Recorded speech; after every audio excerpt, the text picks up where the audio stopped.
प्यारे बच्चों, मैंने पिछले दिन सिविक्स में कॉन्स्टिट्यूशनल डिज़ाइन लेसन 2 आपको इसमें से थोड़ा सा पढ़ाया था। उसी में आगे आज स्ट्रगल अगेंस्ट अपार्थाइड, रंग भेद नीति के विरुद्ध संघर्ष, रंग भेद नीति के विरुद्ध संघर्ष अर्थात काले गोरे के प्रति संघर्ष की लड़ाई यहाँ पर बताया गया है। विशेष तौर पर साउथ अफ्रीकन के बारे में इसमें चर्चा की गई है। हमारे समाज में आज भी काले गोरे, ऊंच नीच भेदभाव ये पाया जाता है।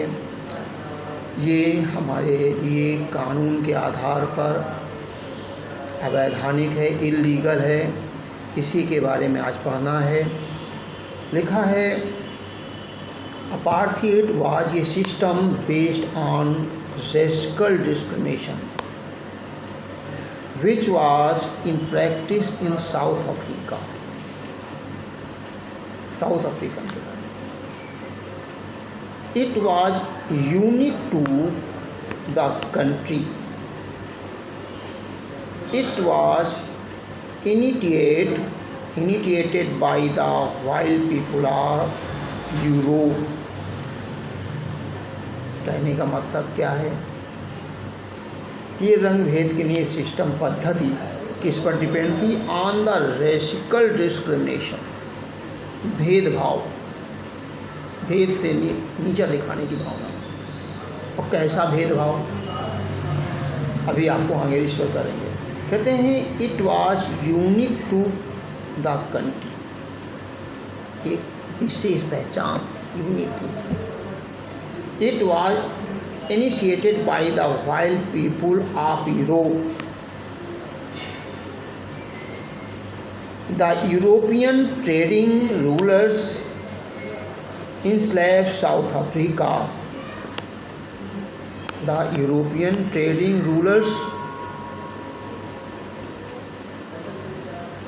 ट्रेडिंग में व्यापार करने वाले जो राजा लोग थे या शाही लोग, शासन करने वाले, रूलर्स माने उसे तो राजा होता है, शासक, लेकिन यहाँ व्यापारी है, व्यापारी जो इसका विशेष महत्व रखने वाले।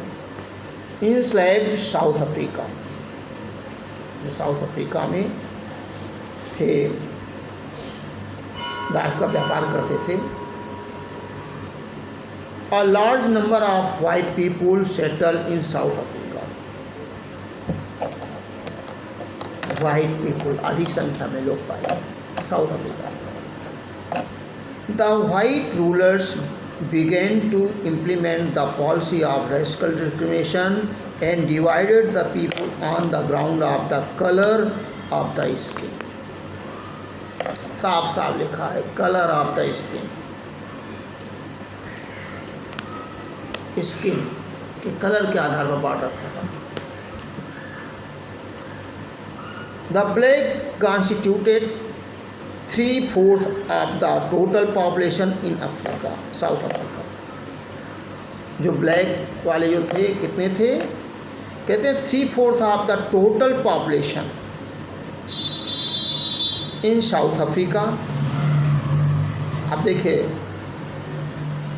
ध्यान दीजिएगा, बहुत पहले कहा गया था the white ruler began to implement the policy of racial discrimination, divided the people on the ground of, ये आपको बता दिया था। और इसके बाद ये large number of white people settle in South Africa, अधिक संख्या में गोरे लोग थे भी, अधिक संख्या नहीं का कितने, अधिक संख्या में थे और उनका शासन था। लेकिन बात क्या है, 3/4 टोटल पॉपुलेशन का 3/4 blacks constituted, the blacks constituted the 3/4 of the total population in South Africa.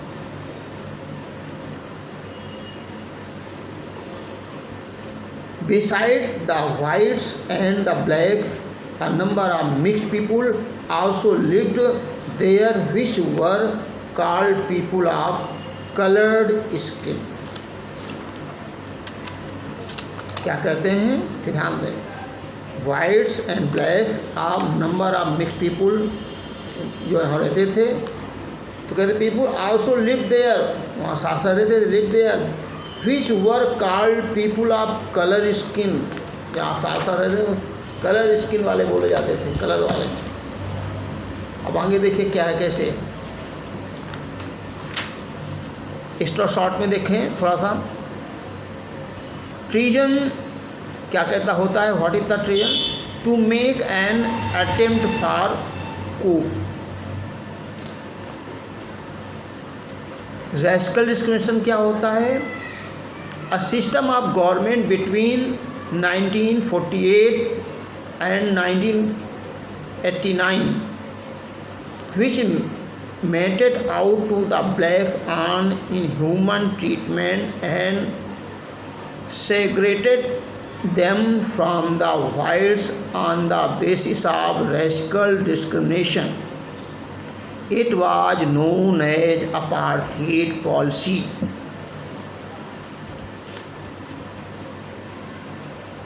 ध्यान दें, ए सिस्टम ऑफ गवर्नेंस, शासन करने की एक पद्धति जो 1948 से 1989 के बीच विद्यमान थी, out of blacks on inhuman treatment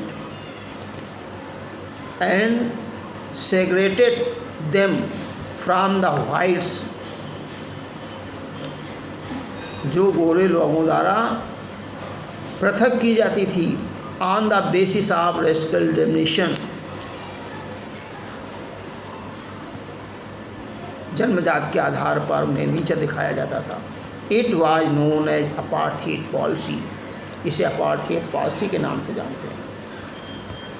जो काले गोरे रंग पर विभाजित नीति, भेदभावपूर्ण नीति अपनाई जाती थी, तो उसे कहिए क्या कहते थे, रेसिकल डिस्क्रिमिनेशन या अपार्थाइड कहते थे। The white people treated all the non-whites as inferior.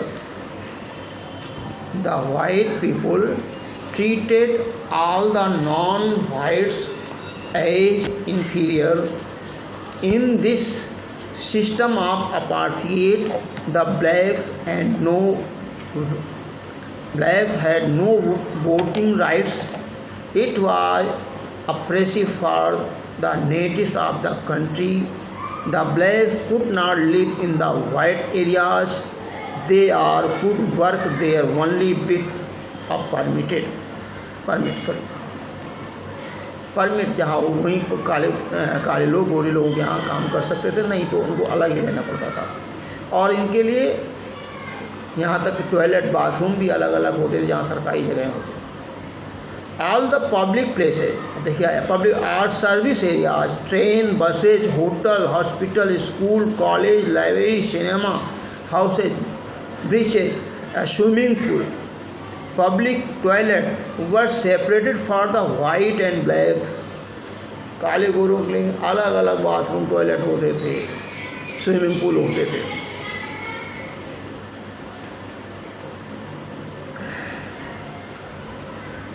It was called apartheid, a system of segregation. It was called apartheid, a system of segregation बोला जाता था। The blacks could not go to the church earmarked for the whites. जो white लोगों के लिए मार्ग थी, जो चिन्हित की गई थी कि यहाँ पर गोरे लोग ही जाएंगे, वहाँ काले लोग नहीं जा सकते थे। They did not have the right even from association or organize demonstration against the white. They did not have to right even to from association or organize demonstration against the white. गोरे लोगों के विरुद्ध कोई संगठन भी नहीं बना सकते थे, ऐसा भेदभाव था।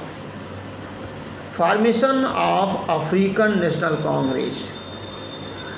अब देखिए अफ्रीकन नेशनल कांग्रेस कैसे बनी, formation.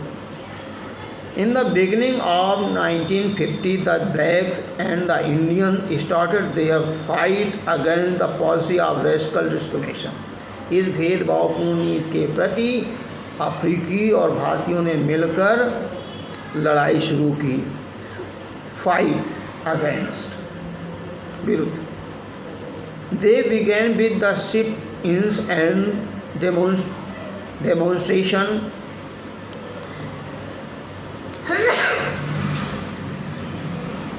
The African National Congress led this movement.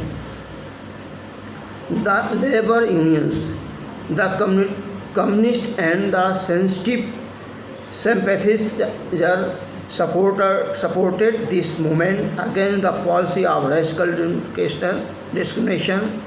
When the struggle against the racial discrimination gathered momentum, the government began to effect change in its policy. The law of apartheid was withdrawn. Nelson Mandela was set free after 20 years of imprisonment. इसके लिए लड़ाई लड़ी थी Nelson Mandela, जो 28 साल तक jail में रहे थे. In the night 26 April 1944, South Africa unfurled its new flag and South Africa became a republic. It became one of the democratic countries of the world. The system of governance based on the policy of apartheid came to end. इसी के साथ ये apartheid system समाप्त हो गया. अब your self learn your self क्या है, डू योर सेल्फ करिए और खुदा सीखिए. क्या कहते हैं, make a poster based on life of struggle of the Nelson Mandela. Nelson Mandela के प्रति बेस्ड ऑन लाइफ एक पोस्टर बनाइए जो नेल्सन मंडेला के जीवन पर आधारित हो, संघर्षों पर आधारित, नेल्सन मंडेला के संघर्ष पर आधारित हो, और फिर उसको देखिए. कहते हैं student will do themselves with the teacher's help. If Nelson Mandela's autobiography, The Long Walk to Freedom, is available, read out some portion of it and discuss among yourself. अब नेल्सन मंडेला के बारे में ये कुछ point दिए गए हैं, आप इनके बारे में डिस्कशन करें, देखें, जहाँ न समझ में आए फिर पूछें. लॉन्ग वॉक टू फ्रीडम तक, फिर टूवर्ड्स आ न्यू कॉन्स्टिट्यूशन के बारे में फिर पढ़ाएंगे. पहले इतना हम पढ़ने को आपको स्वतंत्र दे रहे हैं नेल्सन मंडेला के बारे में, जो 10 पॉइंट 9 पॉइंट दिए हैं और आगे 3 पॉइंट और दिया है. लॉन्ग वॉक टू फ्रीडम, यहाँ तक पढ़ के आइए, जो न समझ में आए पूछिएगा.